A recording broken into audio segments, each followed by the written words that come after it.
You open your banking app, and the number staring back feels like a joke. After rent, groceries, and bills, there's almost nothing left to invest.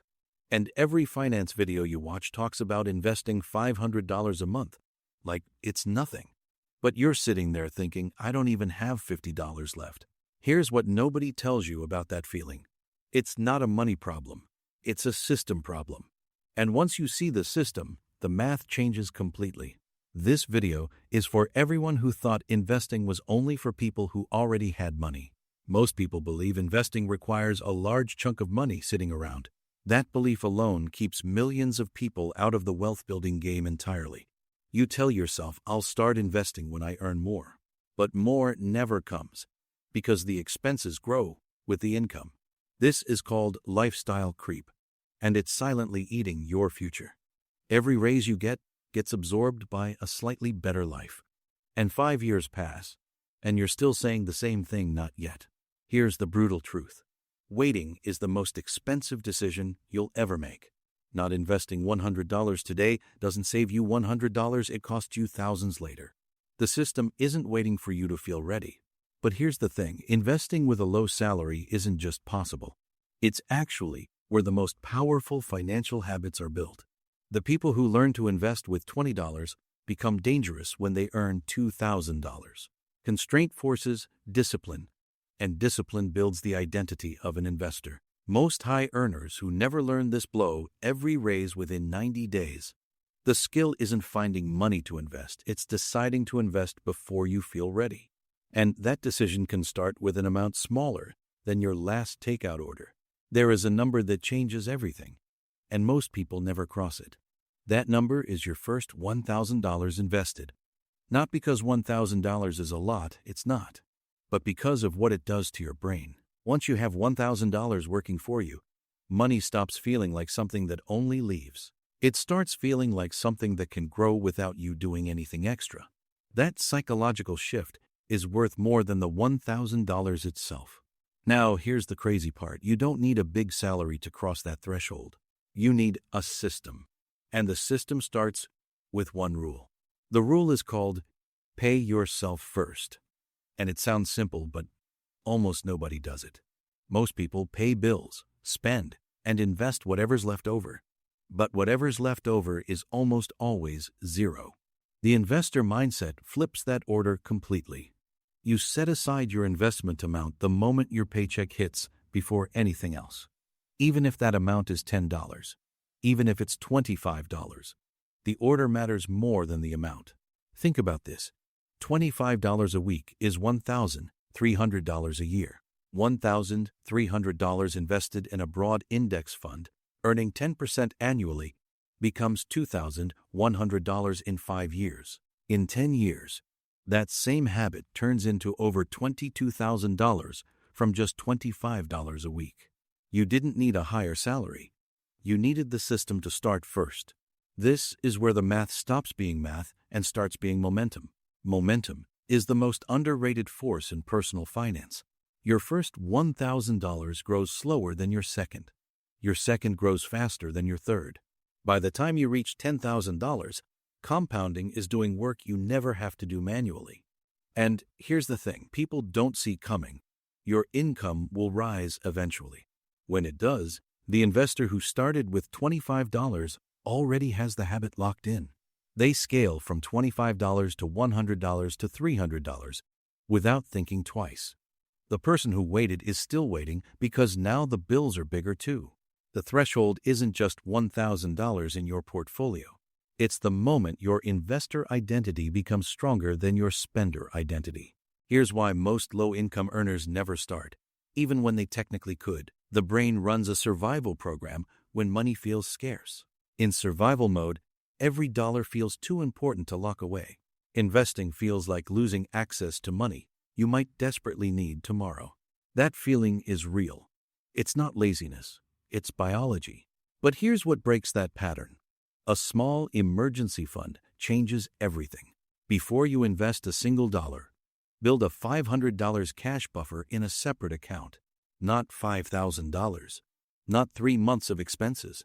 Just $500 to start. That $500 tells your nervous system you are not one emergency away from disaster. And the moment that fear drops, the investment decision becomes 10 times easier. This is where it gets interesting. The $500 buffer isn't just financial protection. It's psychological permission to think beyond survival. You shift from "I can't afford to invest" to "I can afford to keep a small amount growing." That shift in language is not small. Language shapes financial identity. The person who says, "I can't invest," makes that true every single month. The person who says, "I invest what I can," always builds a completely different future. Identity is the invisible engine behind every financial outcome. You don't rise to your income level, you rise to the identity you've decided to hold. Let's make this completely real. With two people earning the same $2,500 a month, person A pays all bills, spends freely, and invests whatever's left, usually zero. Person B sets aside $50 on payday before touching anything else. At the end of month 1, person A has zero invested, person B has $50. That gap feels small. It is small. But watch what happens over time. Person B hits $600 invested by the end of year 1. With a 10% annual return, that becomes roughly $660. Not dramatic yet, but person B now has the habit, and habits compound just like money does. By year 3, person B has increased contributions to $100 a month because it felt natural. By year 5, they're at $150 a month without feeling any financial pressure. Their portfolio is now approaching $12,000 built entirely on a $2,500 salary. Person A, in year 5, decides they're finally ready to start, but they start with zero habit, zero confidence, and zero compounding already running. This is where people mess up. They think starting later with more money catches up. It almost never does, because the habit gap is just as real as the money gap. Person B didn't win because they had more money. They won because they made the decision 5 years earlier on the exact same salary. Time in the market always beats timing the market, and it especially beats waiting. Now let's talk about where people with low salaries go wrong when they do try to invest.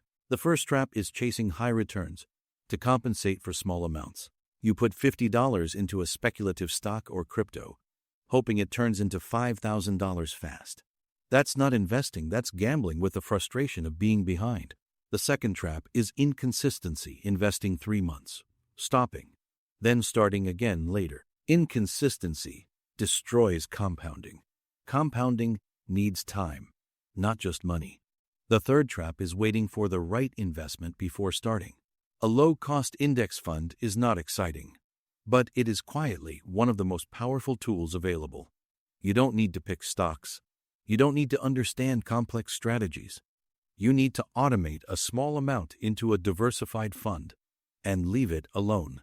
The fourth trap is keeping your investment account visible and checking it constantly. Watching small balances go up and down creates anxiety that makes people quit. Set it, automate it, and stop watching it like a scoreboard. Here's the real question this video is asking: who are you financially? Not what your salary is, not what your balance is today. Who are you in terms of the decisions you make every single month? Because investing isn't something you do when you're rich. It's something you do to become someone who builds wealth, regardless of salary. The investor who started at $25 a month will always outperform the person who planned to start at $500. Not because of the money, because of the months and years that compounding ran uninterrupted. You become the type of person who finds the $25 before they find excuses. You become the type of person who automates first and adjusts spending second. You become the type of person who sees a low salary not as a wall, but as a starting line. And that identity built quietly, month by month, is what a higher salary eventually amplifies. When the raise comes, the investor has a foundation. The non-investor has a bigger lifestyle. The salary was never the real variable.